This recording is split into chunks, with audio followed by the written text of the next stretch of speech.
Mythes et légendes.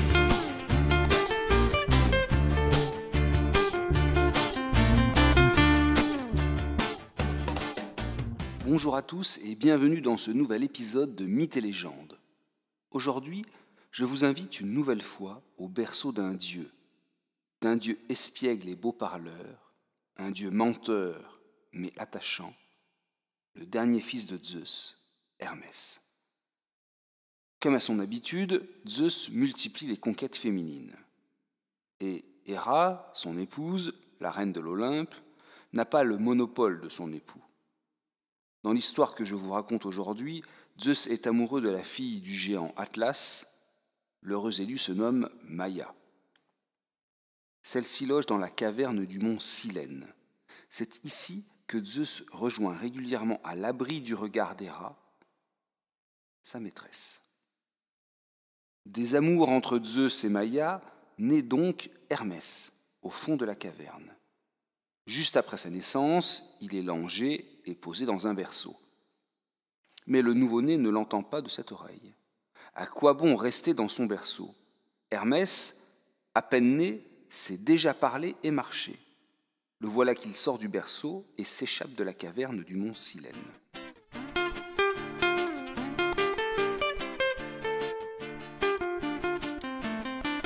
Non loin de là, Hermès trouve une belle tortue se promenant sur le bord du chemin. Il l'attrape, la tue et la vide avec beaucoup d'attention, beaucoup de soin. Pourquoi donc Hermès a-t-il traité de la sorte la tortue ? Pour en faire une lyre, cet instrument de musique. Mais pour finir son instrument, il manque de quoi faire les cordes. Il part donc à la recherche de quoi faire ses cordes. Arrivé en Thessalie, Hermès trouve le troupeau de bœufs d'Apollon, alors qu'Apollon est occupé à toute autre chose qu'à ses obligations de pasteur. Pour éviter de se faire prendre, Hermès invente un stratagème. Il fait reculer les bêtes qu'il vient de voler, il les fait aller en marche arrière, afin que la trace des sabots n'indique pas la bonne direction. Puis il cache le troupeau dans sa caverne, prend 2 bêtes et les sacrifie. Il découpe les bêtes tuées en 12 parts, une part pour chaque dieu de l'Olympe. Le bébé espère ainsi s'attirer les bonnes grâces des dieux.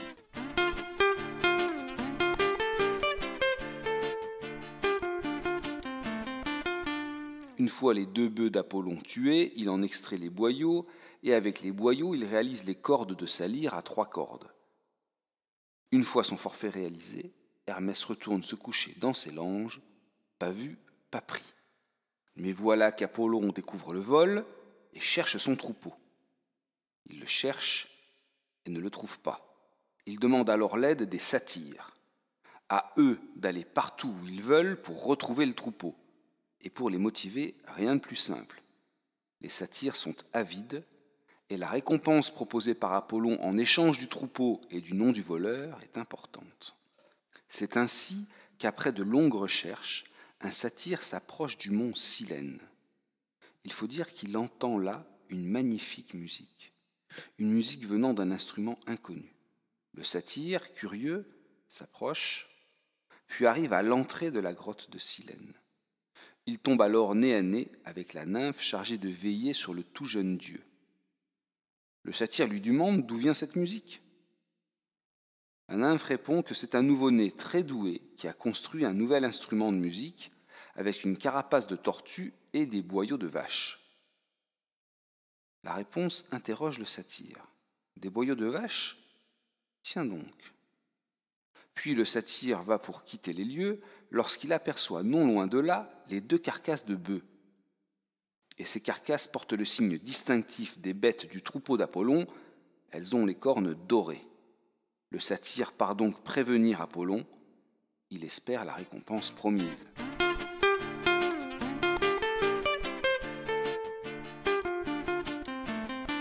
Apollon se rend alors immédiatement à la caverne du mont Silène. S'engage une discussion houleuse. Apollon veut des réponses. Où est mon troupeau ? Et comment se fait-il que ton fils a osé me le voler et tuer 2 bêtes par-dessus tout ? Maïa, la mère d'Hermès, explique à Apollon que son fils est innocent. « Regarde, il ne s'agit que d'un nouveau-né. Bientôt, Hermès lui-même proteste. Mais puisque le nouveau-né est de mauvaise foi, Apollon décide de prendre Hermès d'une main et la carcasse de bœuf de l'autre, puis il se rend chez Zeus pour une explication très très serrée. Apollon demande à Zeus son appui, son arbitrage. Le maître de l'Olympe est surpris par l'histoire. Un nouveau-né aurait volé ton troupeau. Mais devant l'épreuve qu'apporte Apollon, Zeus comprend que c'est sûrement bien vrai. Il exige donc d'Hermès que celui-ci rende le troupeau à son légitime propriétaire.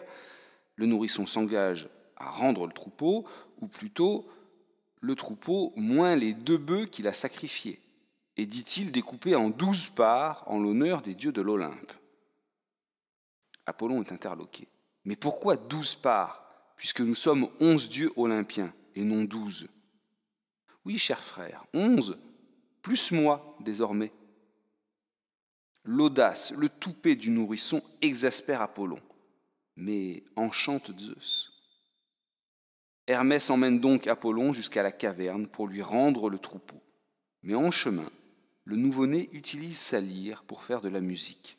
La mélodie, si parfaite et belle, produit sur Apollon un véritable enchantement. Aussi, une fois à l'entrée de la caverne, le dieu protecteur des musiciens, Apollon, demande à Hermès, son demi-frère, de lui donner sa lyre en échange du troupeau. Voilà un accord qui scelle entre les 2 frères une alliance.